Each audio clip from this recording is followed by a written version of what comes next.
Assalamualaikum warahmatullahi wabarakatuh. Waalaikumsalam warahmatullahi wabarakatuh. Selamat siang semuanya. Siapa? Gimana kabarnya?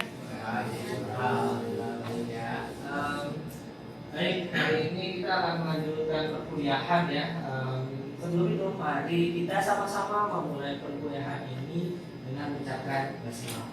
Bismillahirrahmanirrahim. Kembali ke mata kuliah statistik ya, perpustakaan dan kearifan. Minggu lalu kita sudah membahas mengenai nilai-nilai Al-Quran di dalam statistik ya. Bagaimana di dalam Al-Quran itu sudah dijelaskan tentang statistika, yaitu tentang perhitungan, yaitu ada ayat-ayat yang menjelaskan tentang bagaimana kita memang untuk menghitung atau berpikir berkalkulasi. Nah, kali ini materinya kita lanjutkan dengan konsep dasar dari statistika seperti yang ada di RMS yang sudah saya bagikan kepada kalian semua, bahwa di pertemuan kedua ini itu diharapkan mahasiswa mampu menguraikan konsep-konsep dasar dari statistika ya, konsep-konsep dasar statistika, dan diminta untuk ketepatan dalam menjelaskan konsep-konsep dasar statistika dengan media PowerPoint dan juga Google Classroom dengan cara collaborative learning. Dan materinya adalah konsep dasar statistika terdiri dari 3: cara perolehan data, penentuan populasi, dan proses pengambilan sampel. Nah, mahasiswa diminta untuk dapat menjelaskan konsep-konsep dasar statistika.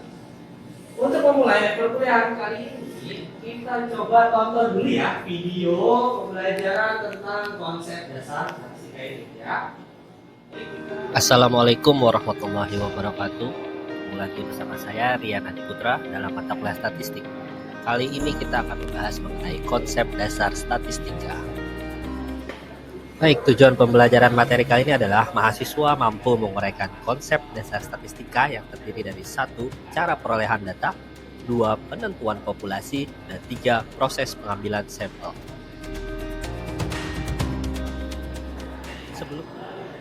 Baik, terima kasih ya. Ini adalah video pengantar aja tentang bagaimana kita akan belajar atau apa yang kita pelajari di pertemuan kali ini. Kalian bingung nggak sih kenapa ada statistika di perpustakaan? Bingung nggak? Nah, kebayang nggak sih kalian masuk prodi perpustakaan, kok belajar statistik? Bingung? Buat apa ya? Itu ya, kira-kira ya. Nah, statistik ini digunakan untuk nantinya dalam melakukan penelitian. Dan penelitian itu ada berbagai metode ya. Salah satunya adalah metode kuantitatif. Dan statistik ini akan digunakan untuk metode kuantitatif. Nah, kita pelajari sesuai dengan capaian pembelajaran hari ini, maka kita akan belajar yang pertama tentang pengumpulan data. Bagaimana cara mengumpulkan? Kenapa? Apa hubungannya dengan statistik? Statistik itu berhubungan dengan data. Seperti minggu lalu sudah dijelaskan bahwa berhubungan sama data, dan data ini akan diolah menggunakan statistik. Maka kalian harus tahu gimana ya cara mengumpulkan data. Baik, jadi yang pertama kita akan mempelajari tentang data menurut cara memperolehnya. Cara memperoleh data yang pertama ada yang disebut dengan data primer. Ya, data yang dikumpulkan dan diolah sendiri oleh organisasi ataupun individu langsung ya. Jadi misalnya saya mau data tentang pustakawan, maka saya akan mewawancarai pustakawan. Nah, itu langsung primer. Saya mau data tentang kepuasan pustaka, saya sebar kuesioner dan langsung dapat datanya, itu data primer. Sedangkan yang kedua adalah data sekunder. Data yang diperoleh dalam bentuk udah jadi nih, kita ambil data orang dan kita pakai buat penelitian kita atau buat statistik kita, itu disebut dengan data sekunder. Dia udah diolah oleh pihak lain. Contohnya bibliografi hidup nasional, katalog hidup nasional, laporan pustaka nasional, dan juga hasil-hasil statistik yang udah dikeluarkan oleh Badan Statistik Nasional misalnya, atau Badan Pusat Statistik. Itu yang disebut dengan data sekunder. Ya, udah pernah lihat kan data-data sekunder ya? Udah mempelajarinya ya? Baik, itu ya. Nah, sebelum kalian paham tentang mengumpulkan data, kalian harus tahu apa namanya elemen. Sebelum mengumpulkan data, perlu diketahui tujuannya. Buat apa sih kalian mengumpulkan data gitu ya? Buat apa nih? Buat penelitian, buat riset, atau buat jangan-jangan buat pemasaran misalnya kalian menggunakan gitu. Atau kalian misalnya mau mendekati jenis kalian gitu ya. Kayak dekat. Pasti kan ngumpulin data dong, dia rumahnya di mana, ya kan? Terus dia kalau bisa dapat nomor HP-nya, itu kan data ya, itu semua data. Itu buat apa tujuannya? Kita harus tahu dulu. Nah, apapun tujuan pengumpulan data, perlu diketahui jenis elemen atau objeknya yang sedikit ini siapa. Nah, elemen adalah unit terkecil dari objek penelitian, disebut juga dengan unit analisis atau unit sampling. Elemen atau unit terkecil dapat berupa, pertama ya, elemen itu terdiri dari orang, organisasi atau badan usaha, dan juga barang. Seperti tadi kita pengen tahu tentang jenis kita, berarti itu elemennya apa? Orang, betul. Berarti orang ya, pustakawan, pemustaka, mahasiswa, dosen, itu elemennya berarti orang. Kita nyari tujuannya buat orang. Kalau organisasi seperti perpustakaan nasional, perpustakaan daerah, sekolah, departemen, dan lain sebagainya. Kalau barang itu ya bukunya, kalau perpustakaan ya raknya, komputernya, kita bisa nanti bukunya. Misalnya kelembabannya berapa, ya, udah sobek apa enggak, itu bisa barang. Kalau organisasi ya perpustakaan, itu elemennya. Ya. Nah tujuannya pertama untuk mengetahui jumlah elemen dan mengetahui karakteristik dari elemen-elemennya. Bisa jadi teliti orang dan barang, organisasi dan barang, ada berapa elemennya dan bagaimana karakteristiknya. Nah inilah data-data itu karakteristik ya.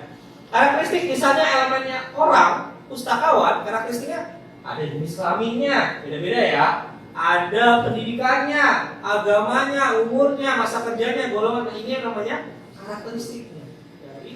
Nah, sedangkan kita masuk ke populasi. Populasi adalah kumpulan dari seluruh elemen yang sejenis. Ingat tadi ada orang, ada organisasi, ada barang, ini elemen yang sejenis, tetapi dibedakan karena karakteristik. Ya, contoh populasi adalah seluruh pustakawan di perpustakaan UIN Jakarta. Elemennya apa?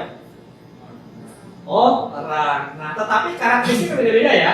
Ada yang umurnya beda pasti. Pendidikannya ada yang S1, S2, masa kerjanya juga beda-beda ya. Jumlah anaknya, gaji pokoknya, ini karakteristiknya beda-beda. Nah, karena pengumpulan data akan menghasilkan nilai observasi sebagai nilai karakteristik dari masing-masing elemen. Jadi populasinya, karakteristiknya berbeda-beda. Ini termasuk agama berbeda-beda. Kita tidak boleh membedakan agama apapun ketika dalam penelitian ya. Kita harus bertoleransi ya sama agama apapun. Itu adalah wujud dari moderasi beragama. Jadi waktu melakukan penelitian, kalian nggak boleh nih, dia non muslim, nggak mau saya jadiin sampel, nggak mau saya ambil datanya, nggak boleh ya. Kalian harus netral dan harus mengedepankan yang namanya moderasi beragama ya. Kita harus menghargai dan toleransi terhadap agama yang lain. Begitu pula dalam penelitian atau mencari data. Seperti itu ya. Nah, sedangkan sampel, apa itu sampel? Itu adalah sebagian dari populasi itu sendiri ya. Jadi bagian dari populasi sebagian. Dia adalah beberapa orang dari pustakawan, contoh yang tadi ya. Kalau ini seluruh pustakawan, maka sampelnya adalah misalnya apa? Tadi tahu? Pustakawan, perpustakaan ada. Pustakawan, perpustakaan lagi pusat. Nah, itu adalah sebagian. Itu disebut dengan sampel. Jika N yang kecil adalah elemen sampel dan N besar adalah populasi, maka sampel itu pasti lebih kecil dari populasi. Nah, sampai sini ada yang bingung? Bisa? Paham ya? Paham? Bisa? Oke. Nah, cara pengambilan sampel ada dua. Yang pertama namanya cara acak random atau probability sampling. Ya, terdiri dari simple random sampling, stratified random sampling, multi-stage random sampling, custom sampling, sistematik. Ini akan kita pelajari lebih lanjut nanti di mata kuliah metodologi penelitian. Tapi kalian kenalkan di dalam statistik ini ada jenis-jenis pengambilan data ya, sampling. Untuk yang jenisnya pertama random atau acak.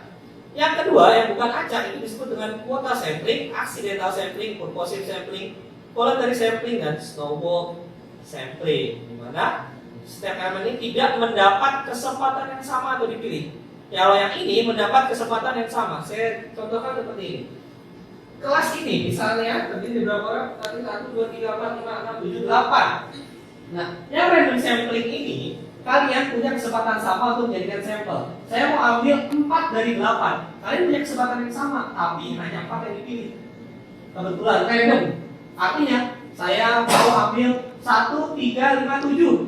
Silakan maju. Tapi sebenarnya pada dasarnya 8 orang itu punya kesempatan yang sama, tapi saya tentukan secara random 1, 3, 5, 7. Atau saya random lagi nih 1, 8, 5 itu random. Atau saya tutup mata, saya mau ini gitu. Tapi sekalian punya kesempatan sama, kebetulan aja yang kepilih beberapa orang itu random. Kalau yang tidak memiliki kesempatan sama, maksudnya apa sih? Misalnya gini, saya mau ngambil sampel, misalnya yang purposif gitu. Saya mau ngambil sampel dari 8. Saya maunya yang minimal umur 22 tahun. Nah, dari 8 ini kan nggak semuanya 22 tahun. Artinya misalnya cuma berapa? Ada kan 22 tahun? Belum nyampe ya? Berapa? 21 misalnya. Yang 21 tahun doang berarti kan cuma segini. 2 orang, yang ini nggak punya kesempatan dia untuk jadi sampel. Yang ini doang yang bisa jadi sampel. Kira-kira seperti itu bedanya antara bukan acak dan acak. Ada yang mau ditanya sampai sini? Ya, beda. Kan tadi buat probability sampling sama non probability sampling itu kira-kira cara yang paling tepat untuk kita nentuin metodenya tuh kayak gimana ya? Pertanyaan bagus. Ya, beda ya. Terus kita dari sebanyak ini gimana cara kita nentuinnya ya? Untuk penelitian kita yang tepat yang mana? Kembali lagi, jenis penelitian atau pendekatannya mau kualitatif atau kuantitatif. Kalau dia kuantitatif, itu lebih banyak menggunakan yang cara acak. Jadi semua kesempatannya sama, dapat kesempatan sama untuk mengisi kuesioner. Tetapi kalau kualitatif, karena dia wawancara, maka dia harus menentukan siapa yang diwawancara. Misalnya umurnya tadi ya, pendidikannya segini, dia bekerja di sini minimal 1 tahun. Nah itu yang akan ditentukan. Biasanya kualitatif itu akan menggunakan yang non probability. Ada kuotanya, ada syarat-syaratnya untuk yang diwawancara, ada syarat-syaratnya baru dia bisa jadi narasumber. Kalau dia nggak memenuhi syarat, dia nggak akan menjadi narasumber. Kira-kira gitu aja. Jelas ya? Jelas. Baik. Itu adalah dasar ya dari statistika yang akan kita bahas hari ini. Bisa dipahami semuanya? Bisa ya? Nah, untuk minggu depan ya kita akan belajar tentang mulai yang namanya statistik deskriptif. Ya. Nah, sebelum itu, agar lebih memahami materi hari ini, kalian dapat mengerjakan tugas ya, nanti tugas yang ada di akhir materi ini yang harus kalian kerjakan. Ini ada soalnya ya. Soal 1, 2, 3, 4 ini bisa dilihat, nanti dikerjakan dan dikumpulkan di sistem ya, di AIS, di-upload paling lambat minggu depan ya. Nah, agar lebih memahami lagi materi hari ini, coba kalian kita sama-sama kita main games ya, main game cepet-cepetan isi jawaban pada Kahoot. Ada yang tahu Kahoot? Coba buka HP kalian, googling, kita main Kahoot ya. Main Kahoot, tuh, ya, oke, udah masuk 90. Baik, kita mulai ya. Jawab review materi dasar statistika ya. 3, 2, 1. Silakan. Pertanyaan pertama, yang termasuk cara memperoleh data adalah deduktif, induktif, tersier, sekunder. Ya. Selanjutnya, pertanyaan terakhir. Wah, scoreboardnya yang mimpin sekarang Bayhaqi ya. Selanjutnya, salah satu proses pengambilan sampel adalah unprobability sampling, improbability sampling, disprobability sampling atau non probability sampling. Ya, 6 orang udah. Kita lihat hasilnya. Yang juara 1 adalah podium. Peringkat 3 Aida.